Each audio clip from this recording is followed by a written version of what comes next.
Thank you for staying with us on We Connect. We'll get right back to that discussion that we were having. Let's go into the music part of it now. This time you've got Western bands and you've actually encouraged them to perform Tamil and, you know, different kinds of music. So let's talk about that now. Actually, we have had Western bands and other kinds of music every year. But 20 bands this year? Yes, this year we have a lot of youngsters, and especially in a place like Chennai, they don't have, I mean, like our folk artists, this is also a kind of art form which doesn't have many spaces to perform. And there are a lot of youngsters doing that. And we want to create a connect between them and the people. So I think language, if you do it in Tamil, there will be an easier acceptance, and they can also explore other possibilities. And so we just thought we can ask, we requested them to do Tamil, and they were very more than happy to do. Did they actually have to go out and compose stuff, or did you actually give them an agenda? That's their business. They want to do. Okay, now out of the dance and the art and the cuisine and all of this thing that you're packaging together here, which of these different areas have you found that there's the most acceptance for? Would you like to hazard a guess on that one? I have to grudgingly accept that it's a food. Well, food. Okay. In fact, food has played a very important part. Art and food, and music and food invariably goes together. So in terms of food, let's talk about that now, because we're talking about the different cuisines.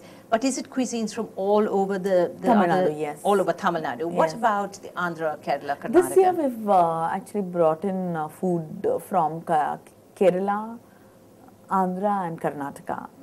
But I mean, we concentrate because in Chennai, when we talk about food from outside, it's only Chettinad food. Yes. Other than that, we really don't know, I mean, what comes from Nagarkoil, what comes from Kanyakumari districts or Virudhunagar, you know, you really don't know. And this time we have actually tried to bring a little bit of Badaga food also. There's one amazing Badaga chicken curry. I hope, I mean, we'll be able to serve it. And we just want to bring in other kinds of food, like from Kanyakumari, there's something called the Mundri Kotte. None of us would have eaten it here. Right, and Palgova and the kind of parotas they make in Virudhunagar district.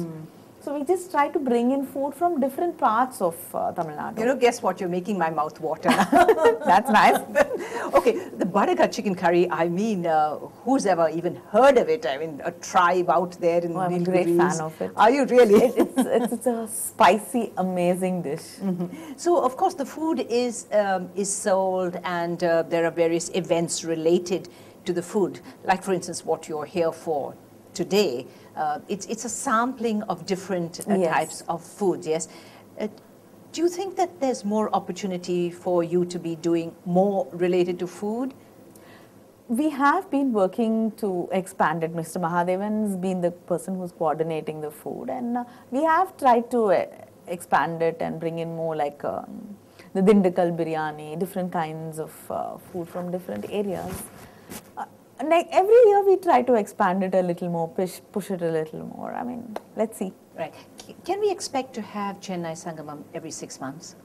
Or is it just too big a task?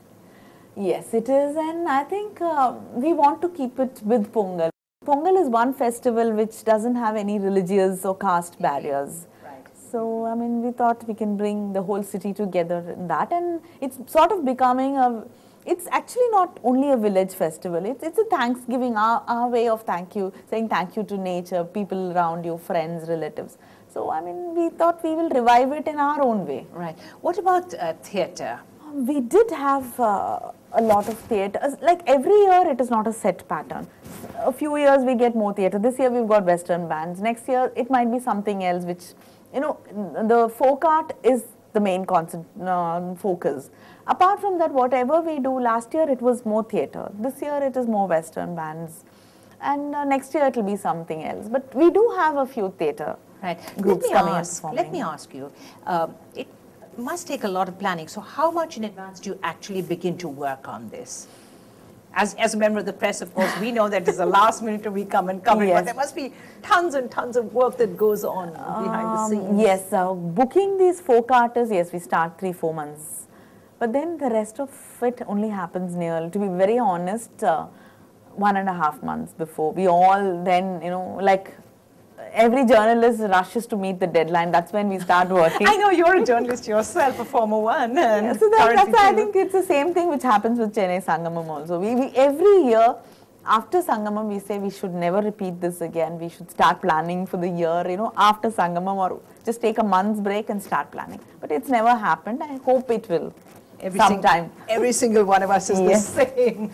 What about the art part of it? You've got an amazing inaugural show lined up this time.